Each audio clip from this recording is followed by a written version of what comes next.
আসসালামু আলাইকুম। কারো সম্পত্তি বিএস খতিয়ান অনুসারে তার নামে খারিজ করানো আছে অথবা বিএস খতিয়ান তার নামেই হয়েছে, কিন্তু কেউ কি ওই সম্পত্তির আরএস খতিয়ান দিয়ে তার নামে মামলা দায়ের করতে পারবে কিনা? অর্থাৎ বর্তমান আপনার এলাকাতে যে লেটেস্ট যে খতিয়ানটা আছে ওই খতিয়ানে আপনার নাম আছে, অথবা আপনি যার কাছ থেকে ক্রয় করেছিলেন ওই লোকের নামে লেটেস্ট খতিয়ান হয়েছিল, আপনি পরবর্তীতে ওই লোকের নাম কর্তন করে নিজের নামজারি করেছেন। এটা কয়েক হাতও বদল হতে পারে, বাট মোট কথা হচ্ছে লেটেস্ট যে খতিয়ানটা আছে ওই খতিয়ান অনুসারে আপনার মালিকানাটা ওকে আছে, খারিজ করার আছে।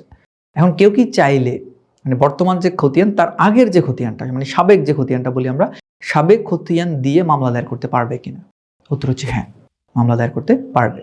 ইভেন এমন যদি হয় যে কেউ একজন সিএস খতিয়ান, যেটা সর্বপ্রথম খতিয়ান ব্রিটিশ পিরিয়ডে হয়েছিল আজ থেকে প্রায় 100 বছর আগে, সেই খতিয়ান দিয়েও যদি মামলা দায়ের করতে চায় সেক্ষেত্রে মামলা করা যায়। আমরা কোর্টে অহরহ দেখি সিএস খতিয়ান দিয়ে মামলাটা করা হয় অনেক সময়, যে আমার পূর্বপুরুষরা সিএস খতিয়ানের মালিক ছিল, সেটা পরবর্তীতে কোনোভাবে ভুলক্রমে বা প্রতারণার মাধ্যমে এই খতিয়ানটা পরবর্তী খতিয়ানগুলোতে আমাদের নাম আসে নাই, অন্যজনের নাম এসেছে। এইভাবে ভুরি ভুরি সিভিল মামলা রয়েছে।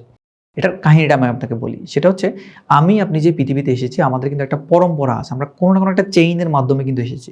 আমাদের বাবা আছে, বাবারও বাবা আছে, বাবার বাবা আছে, এভাবে দাদা, প্রপিতামহ, এভাবে উপরের দিকে অনেক আছে।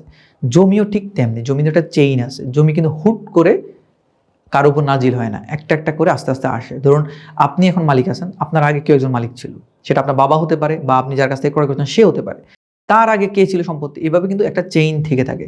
কোনো কারণে যদি এই চেইনটা ব্রেক করে, ধরুন আপনার বাবার কাছ থেকে সম্পত্তিটা আসার কথা আপনার কাছে, কিন্তু কোনো কারণে আপনার কাছে না এসে চলে গেলো আরেকটা লোকের কাছে, তখন যদি চেইনটা ব্রেক করলো, এখন ওনার কাছে যে গেলো এটা কিভাবে গেলো? এটা কি উনি আপনার বাবার কাছ থেকে ক্রয় করে নিয়েছিল, নাকি উনি কোনো না কোনোভাবে জোর করে দখল করছিল, অথবা ডকুমেন্টসে কোনোভাবে উনি ফলস অন ফেব্রিকেটেড কোনো কিছু দেখিয়ে উনি কি করলো, ডকুমেন্টস বানাই ফেলছিল? এই টাইপের কিছু না কিছু একটা হতে পারে।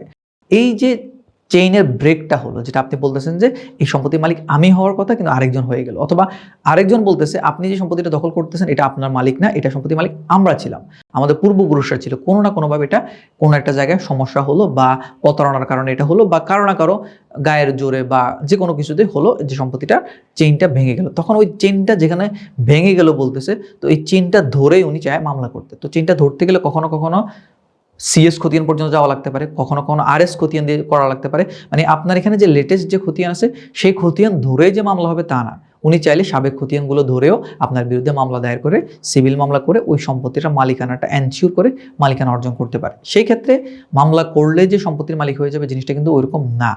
মামলা করে প্রমাণ করতে হবে স্পেসিফিকভাবে যে আসলেই এই সম্পত্তির মালিকানা যে চেইনটা আছে এটা কোনো না কোনো একটা জায়গায় ত্রুটি ছিল, ওই ত্রুটিটা ঠিক করলে ওনারা মালিক হবে।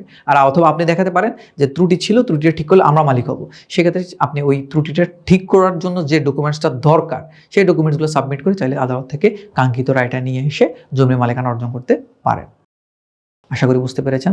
ধন্যবাদ। আসসালামু আলাইকুম।